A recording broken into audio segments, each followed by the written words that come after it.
बांग्लादेश में हसीना वाजिद, उसकी अपनी जो हुकूमत थी वो बहुत ही अथॉरिटेरियन और रिप्रेसिव हुकूमत थी। वो काफी उसने मुल्क के ऊपर तरह से एक खौफ तारी किया हुआ था। लोगों को पकड़ धकड़ जेलों में बंद करना और हर किस्म की सख्तियां करना, ये सब बातें असल वजूहात तो ये हैं। अगर अमेरिका को वो इल्जाम लगा रही है तो बेबुनियाद है, क्योंकि अमेरिका ने पता नहीं, इसमें मैं तो नहीं समझता कि कोई ऐसा रोल अदा किया है। लेकिन ये जो पिछले कुछ अरसे में यूएस इंडिया ताल्लुकात में एक तनाव है, एक टेंशन है, उसके फैक्टर्स हैं। रशियन ऑयल खरीदते रहे हैं इंडियंस, वो दैट इज वन फैक्टर। उसके बाद मोदी साहब ने जो विजिट किया रशिया का, और उनकी बड़ी वार्म हग थी प्यूटन साहब के साथ, that was not even looked at with very positive I by the US. तो इस किस्म की बातें हुई, और फिर ये डेवलपमेंट्स आगे चल के जरा टेंस भी हुई, क्योंकि उन्होंने यूक्रेन के साथ, या फिर he had to fly to Kyiv, वो भी हमने देखा कि रूस के मुतालिक इंडिया का जो रवैया है वो अमेरिका को बिल्कुल नहीं पसंद है। और भारत कोशिश में है कि रूस से अपनी दोस्ती उसी तरह बरकरार रखे, बावजूद इसके कि अमेरिका के साथ उनकी पार्टनरशिप कायम हो गई है। Watch Federal Post, bold and independent.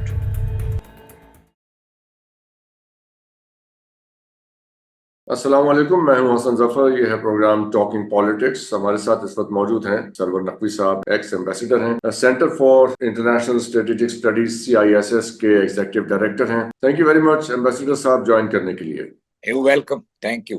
Bangladesh की सिचुएशन पे रोशनी डालिए, जो वहां पे हुआ है, और हसीना वाजिद साहिबा ने इंडियन सॉइल पे बैठ के USA पे इल्जाम लगाया कि उन्होंने ये रिजीम चेंज किया है। इस सूरत हाल को आप कैसे देखते हैं? देखिए, बांग्लादेश में बहुत सालों से ये एक सबकी ऑब्जर्वेशन थी कि बहुत सालों से बांग्लादेश इंडिया के स्फीयर ऑफ इन्फ्लुएंस में आया हुआ था। और सारे जो नेबरिंग मुल्क हैं वो जैसे कि नेपाल, भूटान, श्रीलंका, ये सारे जो इंडिया के असर में होते हैं, स्फीयर ऑफ इन्फ्लुएंस में, वो इंडिया से काफी नाला होते हैं, क्योंकि India is a dominant hegemonic power which जो अपना असर्ट करती है अपने पोजीशन को। मुझे बहुत साल पहले मैंने फॉरेन सर्विस ज्वाइन की थी, जबकि ईस्ट पाकिस्तान हमारे साथ था। और मेरा एक ईस्ट पाकिस्तानी बांग्लादेशी दोस्त है, उसने कहा था कि तुम्हारे कई साल पहले वो विजिट करने आया हुआ था, उसने कहा कि तुम्हारे इकोनॉमिक प्रॉब्लम्स जो भी हो, तुम्हारे इक्तिसादी मसाइल जो भी हो, लेकिन तुम हमसे बेहतर हो, क्योंकि तुम्हारे ऊपर एक बड़ा पावर जो है वो मुसल्लत नहीं है। So the Bangladeshis were very upset with Indian dominance. और ये चीज जो है वो वही रंग लाई है।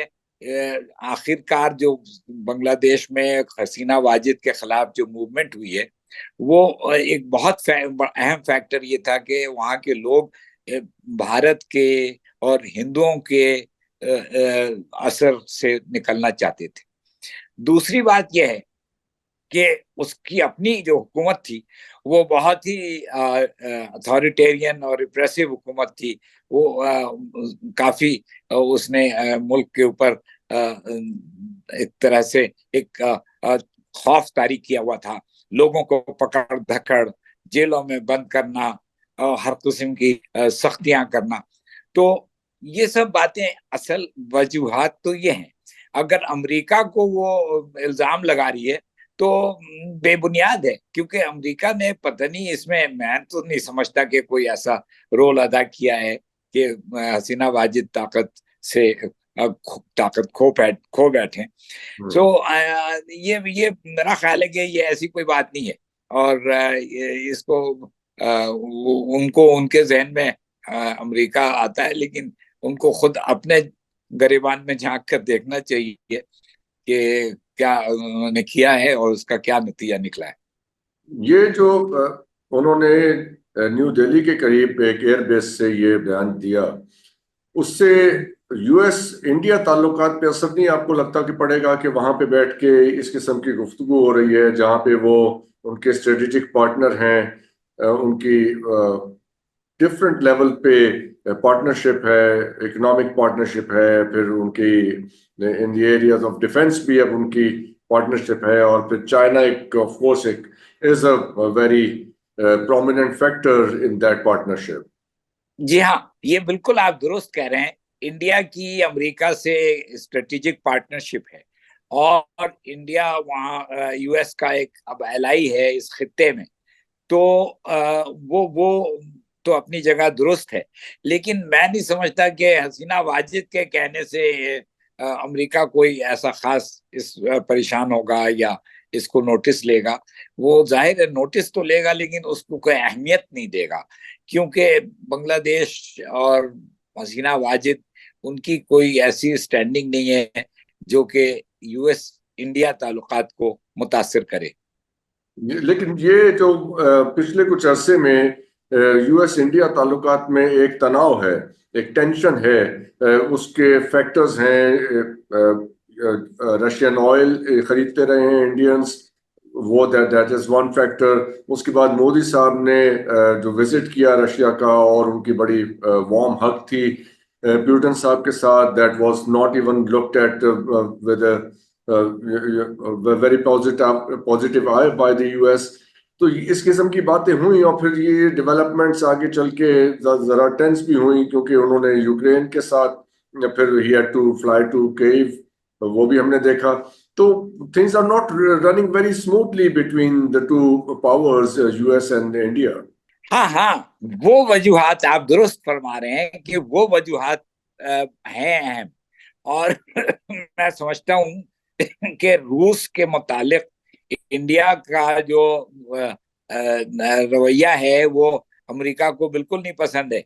और भारत कोशिश में है कि रूस से अपनी दोस्ती उसी तरह बरकरार रखे, बावजूद इसके कि अमेरिका के साथ उनकी पार्टनरशिप कायम हो गई है। तो they are like you you you want to make your cake and eat it too kind of situation. तो ये जो सूरत है, इसमें देखिए बात यह है कि रूस का दौरा, रूस से मुलाकात, रूसी सदर से मोदी साहब की मुलाकात, यूक्रेन जाना, ये सब बातें जो है ये अमेरिका को बिल्कुल नहीं पसंद होंगी और ना हो रही होंगी। मैं समझता हूँ कि ये मसला तो शुरू से है।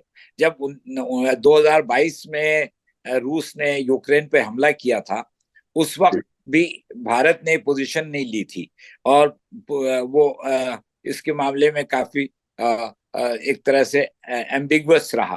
तो ये मसला पहले से चल रहा है। ये फैक्टर्स हैं जो कि यूएस इंडिया ताल्लुकात पे मुतासिर हो रहे होंगे, लेकिन अमेरिका की मैं समझता हूं कि अजहद, भारत की अजहद जरूरत है, क्योंकि भारत चीन का पड़ोसी है, चीन के खित्ते में वाक़ है, और अमेरिका को यहाँ पे चीन को काउंटर करने के लिए कोई एक बड़ा मुल्क चाहिए, और वो है भारत। तो जो ऐसे कंपल्सिव फैक्टर्स, जो कि ऐसे फैक्टर्स जो कि उनको मजबूर करते हैं कि वो भारत की तरफ अपने ताल्लुकात ठीक रखें और बेहतर रखें, और भारत को ये उसका फायदा मिल रहा है, और वो चाहता है कि अमेरिका को अपने टर्म्स पे, अपने शर्तों पे अमेरिका से दोस्ती रखे, और अमेरिका जो है वो भारत से चाहता है कि पूरी तरह दोस्ती मिल जाए। तो this is a game that's going on. तो ये क्या हिंदुस्तान के लिए पॉसिबल है कि वो अमेरिका से अपने टर्म्स पे दोस्ती रखे, और जैसे उन्होंने एक न्यूट्रलिटी मेंटेन की थी during the cold war, non aligned movement को परसू करके, उसे ज्वाइन करके, क्या वो आज की सूरत हाल में, आज की दुनिया में इस किस्म की न्यूट्रलिटी पॉसिबल है? देखिए, वो जो नॉन अलाइंड के वक्त जो उनकी न्यूट्रलिटी थी, उससे आज की जो पोजीशन है उसमें बड़ा फर्क है। Much water has phloem under the bridge, जिसको कहते हैं। यानी अब तो भारत ने कोई 6 तो उनकी फाउंडेशनल एग्रीमेंट्स हैं, COMCASA, BECA, LEMOA. These are strong, ये बड़े सख्त किस्म के, बड़े मजबूत मुआहदे हैं, जिसके तहत भारत अमेरिका से जुड़ा हुआ है। और ये चीज पहले नहीं थी। पहले तो अमेरिका के साथ उन्होंने बहुत एक दूरी अख्तियार की हुई थी। तो भारत जो है अब अमेरिका की तरफ बहुत मायल हो चुका है। लेकिन जैसा कि वो, मैं तो कहता हूँ, जो हिंदू माइंड है, जो इंडियन माइंड है, वो दिमाग जो उनका होता है, वो कभी भी किसी चीज को पूरी तरह कबूल नहीं करता है, और वो हर तरफ देख रहे होते हैं कि उनका फायदा क्या है। तो ये फायदा और ये उनके जो इनके फिलोसफर्स, चाणक्य और कौटिल्य और ये सारे जो बड़े बड़े इनके फिलोसफर्स रहे हैं, उन सब के भी यही तालीम उनके है, मुताबिक प्रचार उन्होंने तो की। हर नेबर बाय डिफॉल्ट एनिमी है। उस फिलॉसफी के मुताबिक तो you can not remain at ease with your neighbours according to that philosophy. तो ये चाइना के साथ जो ये कर रहे हैं इंडियंस, जो जो अगर ये यानी अमेरिका की फ्रंट लाइन स्टेट चाइना के अगेंस्ट बन रहे हैं, तो इसमें इंडिया को क्या मिलता है? ये समझाइए हमें जरा। देखिए, चाइना के साथ तो इंडिया का वैसे भी एक तरह से तनाजा है, उनके बॉर्डर्स की प्रॉब्लम है। अब वो बॉर्डर का प्रॉब्लम एक जुमले में मैं ये बताऊं कि जो कमजोर चीनी एम्परर्स होते थे, शहंशाह होते थे, उनसे बर्तानिया ने, जो कि एक ब्रिटिश एम्पायर होती थी, उसने अनइक्वल ट्रीटीज साइन की हुई थी। वो जो कि बिल्कुल चीन के फेवर में नहीं थी। तो चीन उन उन मुआहदों को नहीं कबूल करता है। नया चीन, पीपुल्स रिपब्लिक ऑफ चाइना, तो ये उन मुआहदों को रिजेक्ट करता है। और भारत कोशिश करता है कि अंग्रेजों के जमाने के जो मुआहदे हैं वो कायम रहें। इसीलिए उनके उनके सरहदों पे लड़ाई चल रही होती है, और वो कभी भी कोई समझौता नहीं हो पाता है। इसीलिए अब उसका नाम रखा है लाइन ऑफ एक्चुअल कंट्रोल, यानी LAC। कि वो LSE। एक लाइन है जी, यस। जिस पे वो, तो एक तो चीन के साथ भारत का तनाजा अपना जाती तनाजा है।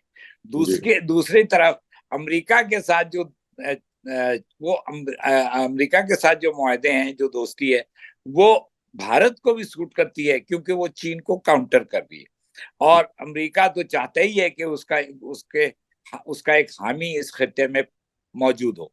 तो ये कहते हैं कि ये इस वक्त दोनों को ये मुफीद है कि वो दोनों एक दूसरे चीन को काउंटर करें और एक दूसरे से करीबी ताल्लुकात कायम करें। एम्बेसडर साहब। लेकिन जी प्लीज। इसमें जो एक प्रॉब्लम है वो ये है कि रूस के साथ भारत अपनी दोस्ती कायम किए हुआ है। यस, ये डेलिकेट बैलेंस से मैं समझने की कोशिश कर रहा हूं। लेकिन उसमें जो इम्पोर्टेंट चीज है, यूनाइटेड स्टेट्स का तो इंटरेस्ट समझ में आता है कि चले जी, उनका तो मकसद हल हो रहा है। इंडिया का क्या फायदा है इसमें कि अगर उनका एक बॉर्डर डिस्प्यूट है चाइना के साथ, तो वो उसको रिजॉल्व करने की बजाय वो अमेरिका के कहने पे उन पे चढ़ाई करने पे तैयार हो जाए? ये बात समझ में नहीं जी जी, बिल्कुल बिल्कुल। नहीं, यही तो बात है कि ये मिल के उसका हल निकालना और सुलह मशवरा से इस मसले को हल करना, वो एक अप्रोच है।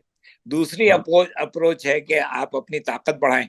अब इंडिया जो है, उसकी मिलिटराइजेशन और मॉडर्नाइजेशन, उसके जो अस्करी ताकत की जो सारी स्कीम्स चल रही हैं, उसमें वो अपनी ताकत को बढ़ाना चाह रहा है। और वो इसलिए कि एक और वजह यह है कि इंडिया अपने को आलमी ताकत बनाना चाहता है, global power with excessive strength. तो ये चीज वो उन्होंने अपना रास्ता अख्तियार किया हुआ है और उस वजह से ये टेंशन्स पैदा होती हैं। तो ये तो बहुत ही अजीब सी पॉलिसी है कि आप अपने बॉर्डर डिस्प्यूट्स रिजॉल्व करने की बजाय आप मिलिटरीली खुद को बढ़ा रहे हैं। तो क्या डिजाइन है ये, किस किस्म की फॉरेन पॉलिसी है कि आप डिस्प्यूट रेजोल्यूशन की बजाय आप कोई मिलिट्री एडवेंचर की तरफ जाना चाहते हैं? ये समझ नहीं आती। ये तो इस खित्ते की, इस रीजन की प्रॉब्लम है कि यहाँ पे स्ट्रेटेजिक स्टेबिलिटी जिससे मैं डील करता हूँ अपने थिंक टैंक में, वो स्ट्रेटेजिक स्टेबिलिटी यहाँ नहीं है, सिर्फ इसलिए कि भारत का रवैया ऐसा है। लेकिन अब भारत के लिए एक फोरम था सार्क, जो कि साउथ एशिया रीजनल कोऑपरेशन, वो उसने उसको बिल्कुल ही रिजेक्ट कर दिया है, उसको अब कोई अहमियत भी नहीं दे रहा।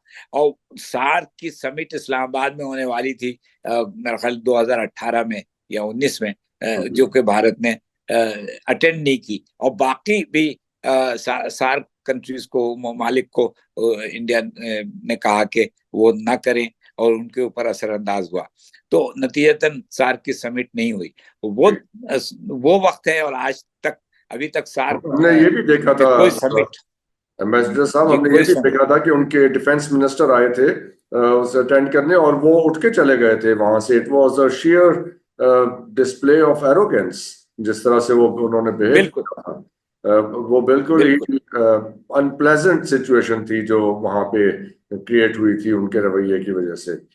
तो ये अब जो बांग्लादेश में हुआ है उससे ये हिंदुस्तान का जो पूरा एक डिजाइन है, जो भी उन्होंने एक माइंड मैप बना रखा है अपने किरदार के हवाले से, उसको कितनी जग पहुंची है बांग्लादेश की ये सूरत हाल बदलने से? बहुत बड़ा धचका लगा है मेरा ख्याल है। और वो भारत के जो देखिए, ये धचका जो है लगता जा रहा है। पहले मालदीव का इलेक्शन हुआ, उसमें मोहम्मद मोइजू सदर मुंतखब हुए, वो भारत से उन्होंने दूरी अख्तियार की। नेपाल उनसे, भारत से पहले ही से नाराज है।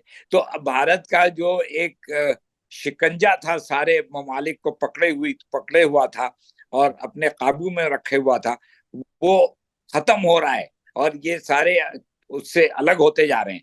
तो मैं समझता हूं कि भारत की जो स्टेबिलिटी कायम करने का जो तरीकाकार था वो काम नहीं कर रहा, जब तक के सब ममालिक मिलकर कलेक्टिवली सारे मसाइल को हल करें और अपनी खुद मुख्तारी मेंटेन करें। एक सवाल, उसके बाद पाकिस्तान इंडिया रिलेशंस की तरफ हम आते हैं। ये जो delicate balance between Russia and United states, जो आपने कहा कि वो it's a matter of the past कि आप न्यूट्रल रह सकते हैं, अब तो नहीं रह सकते, तो ये कितना प्रिकेरियस पाथ है हिंदुस्तानी फॉरेन पॉलिसी के लिए? आपने नजिया, मैं बताता हूँ, पाकिस्तान का जिक्र किया, ये पाकिस्तान के लिए बहुत बाइस तशवीश है।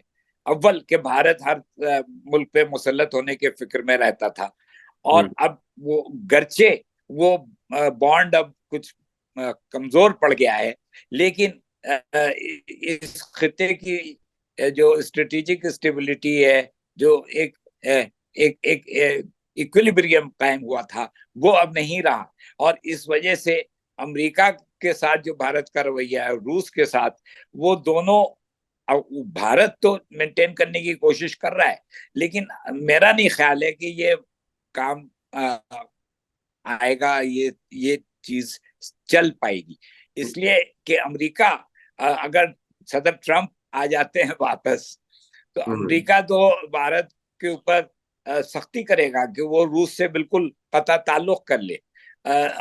तो भारत को ये एक ऐसा मसला उसके सामने है कि वो किस तरह इस बैलेंस को मेंटेन करे। और ये you can't ride in two boats at the same time, एक ही दो कश्तियों में आप नहीं सफर। बहुत मुश्किल सूरत हाल है। I heard an Indian general talking about it और वो फरमा रहे थे कि उनके जो MiG-21 हैं उनके उसमें उन्होंने यूएसए से इंजन्स लेने के, वो कोई S40, I am not sure कि उसका मॉडल क्या है इंजन का, वो लेने थे। तो उन्होंने, अब अमेरिका ने यहाँ जब ये गए हैं, मोदी साहब तशरीफ ले गए मॉस्को, तो उसके बाद उन्होंने वो रोक दिए। 85% मिलिट्री हार्डवेयर इंडिया का रशियन है, उनसे वो पुर्जे नहीं लेने दे रहे और खुद सप्लाई नहीं कर रहे हैं अमेरिकी। और उन्होंने कहा कि अब हम कहाँ जाएं। तो अब ये देखिए ना, अब एक मिलिट्री एस्टेब्लिशमेंट के अंदर ये फ्रस्ट्रेशन आई है, वो नजर आ रही है, वो उन्होंने बात की है ये। और इंडियन गवर्नमेंट की जो पॉलिसी है वो उससे बिल्कुल अलग है। आई डोंट नो कि ये कैसे प्ले कर रहे हैं इसको।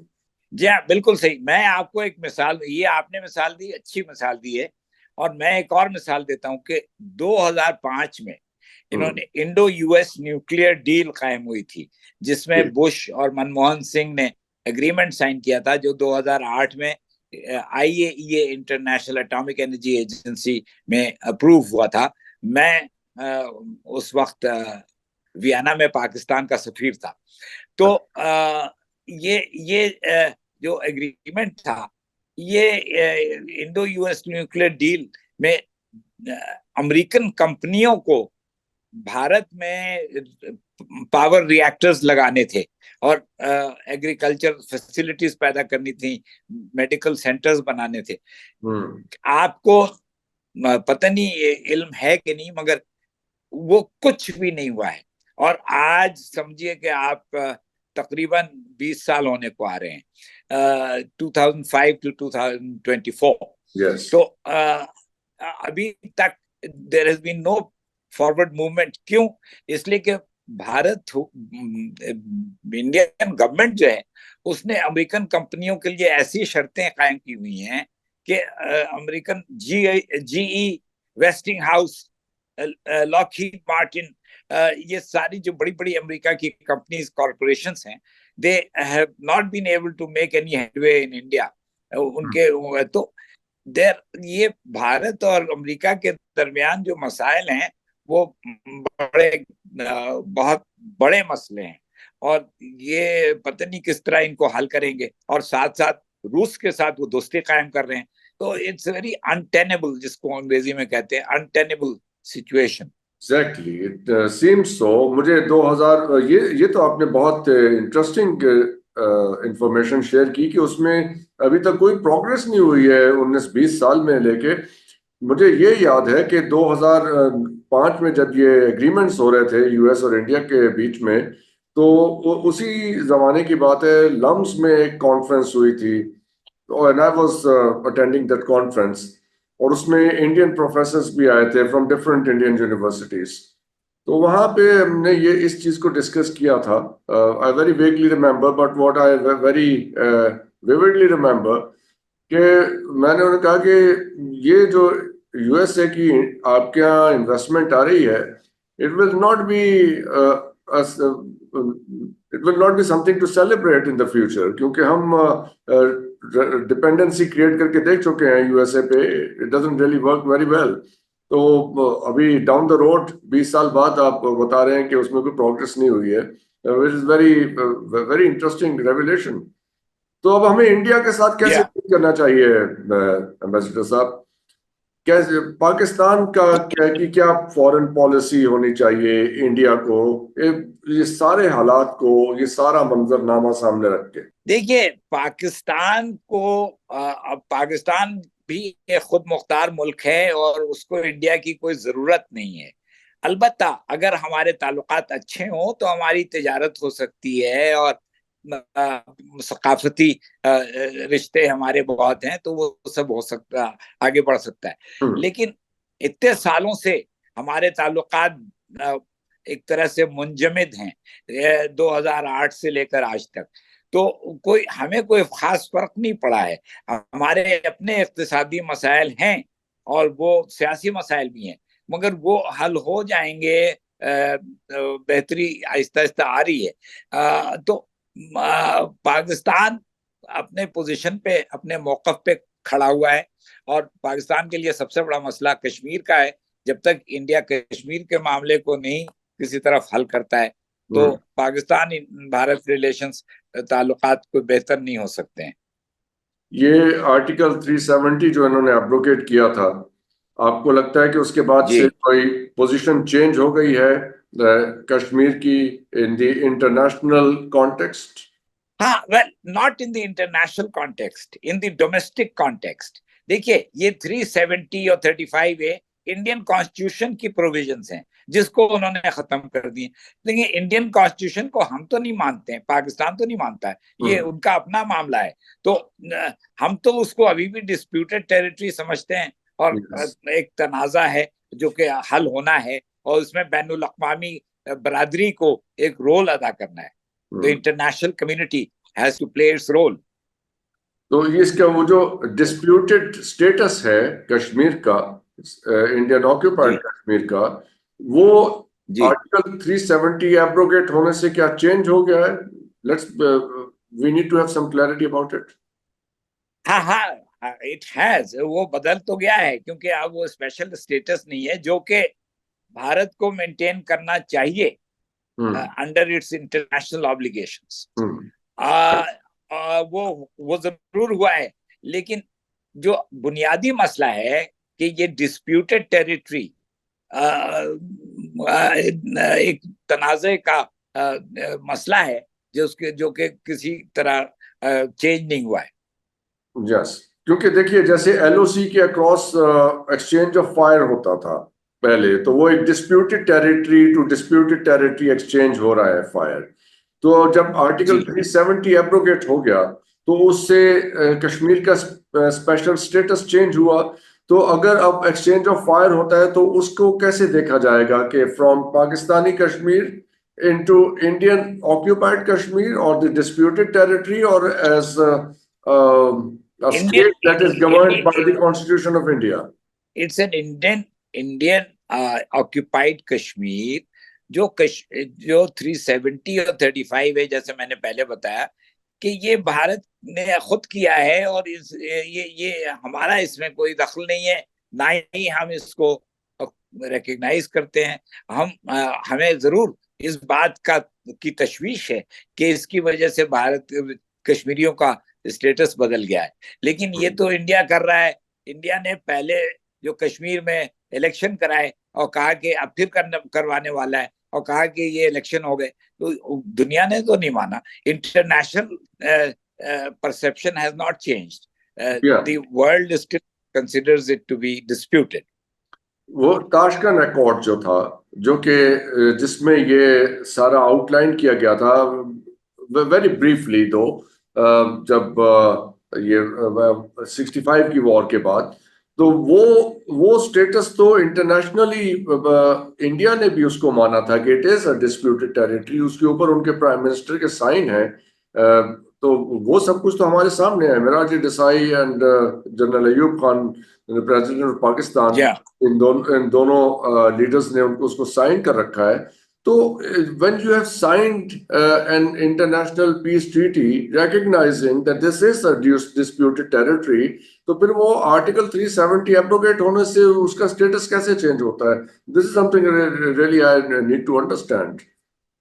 It's unilateral. देखिए ना, ये जो 370 और 35 है, it's a unilateral act by India. It has no international significance or sanctity.